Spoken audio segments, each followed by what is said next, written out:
What's up YouTube, Capital G here, talking about what everybody in the Yu-Gi-Oh community is talking about, and that is in regards to Dark Neostorm. Looks like Konami just made this booster set a lot more attractive, so if you guys don't know, maybe you haven't heard yet because it's been spreading pretty much like wildfire all over the web. Konami put out the official press release for our next core booster set that's going to be released after Savage Strike. Not only did we get a hard release date, which is actually going to be May 3rd, that was actually pretty easy to, I guess predict. If you guys don't know how the core booster sets work, all you got to do is look at your last core booster set and then jump 3 months in advance. Then you should pretty much have a fairly accurate timetable for the release of that booster set. For instance, I can tell you guys way before Konami has even revealed it or announced it, that Rising Rampage, which is the set that comes after Dark Neostorm, by the way.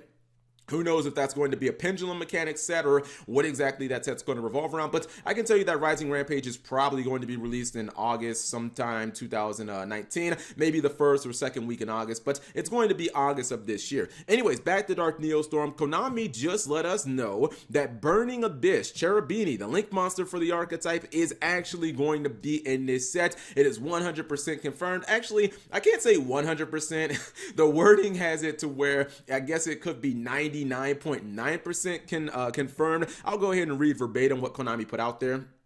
It says, a Link monster for one of the most popular Exceed-focused decks of all time, Burning Abyss. Now, to me, that translates into Cherubini, Black Angel of the Burning Abyss, is finally going to be in the TCG, but there is that, 0.1% chance that Konami's like, yo, guys, we're debating you. We're actually giving you guys a brand new TCG exclusive Link monster for the archetype. I don't really think that that's going to happen, but finally, after all of this time, Cherubini is going to be delivered to us, and honestly, even though it was long overdue and a lot of people are super excited, especially the BA players out there, I can't wait to see what my man Thomas Rose figures out with this card. I want to see what exactly how he's going to take Burning Abyss, what direction they're going to go into. I still feel like if I'm a Burning Abyss player, like I'm just kind of rolling my eyes and I'm happy, but I'm also still kind of pissed off. I mean, not to get too sidetracked, but it's actually kind of very similar to like me and Kingdom Hearts 3, where Kingdom Hearts 3 is like everybody's super excited, but the game took like fucking 14 years, man. This card should have been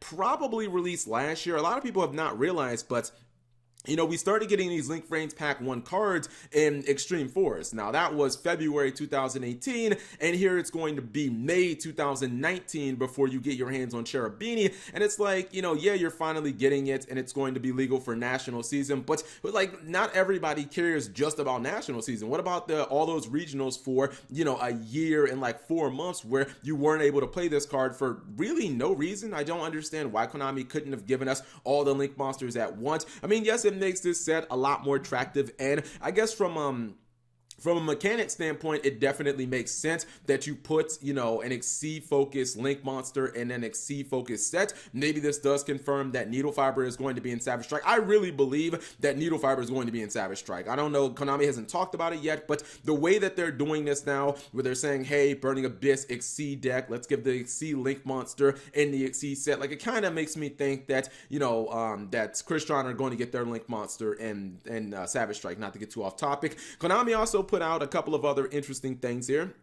Of course, they're going to talk about the set as a whole. They're going to talk about some stuff that comes in it. How it's going to be an Exceed-focused set. Obviously, the Super Quantums are one of the first things that they talk about. They also talk about the Destiny Heroes, but they do actually go ahead and they double down on the Valkyrie support. It says right here, brand new cards for Valkyrie decks. Now, to me, this is one of the more interesting things because I don't know if you guys have noticed, but Konami is actually, like, they confirmed that Savage Strike is going to be getting new Valkyrie cards, which means those are TCG exclusive cards, right? Now, the thing about it is we're a little ways out from Shadows over Valhalla, so it makes me think, like, if Konami, after all this time, obviously they realized that Valkyries, I mean, they haven't done anything competitive, no one's playing the archetype. If Konami is still going to be pushing Valkyries in 2019 with 2 completely different waves of support from 2 core booster sets, that tells me that they might want Valkyries to be competitive, because why would you give Valkyries more support after Shadows over Valhalla and then give them even more support in Dark Neostorm? Like, that just seems like so much effort put into a failing archetype unless you have some plans on making it really, really good. Kind of feels like it's, I don't know, all in vain. So I think that if you're going to give the Valkyries two waves of support. Like maybe there's going to be a Link monster. That would be my estimation, or my guess would probably be that Valkyries are going to be getting a Link monster, and maybe Konami actually wants them to be meta relevant. But I guess we'll have to wait and see. Maybe when the cards from Savage Strike start being leaked, or when Konami starts revealing them, we'll get a better idea. But what are you guys thinking right now? I'm happy if I'm a Burning Abyss player, but I'm still kind of pissed off because I feel like this is way too long overdue. It's finally nice to, after like a year and a half of waiting, get a card that Burning Abyss players in the OCG have been able to play for forever. It'll definitely make the deck better, and I want to know what you guys think. So whatever you guys think, leave it in the comment section below. Are you more interested in Dark Neostorm as a set now? If you're a Burning Abyss player, how exactly are you feeling? Thank you guys for watching. As always, subscribe if you have not already, and turn on that notification bell for daily videos.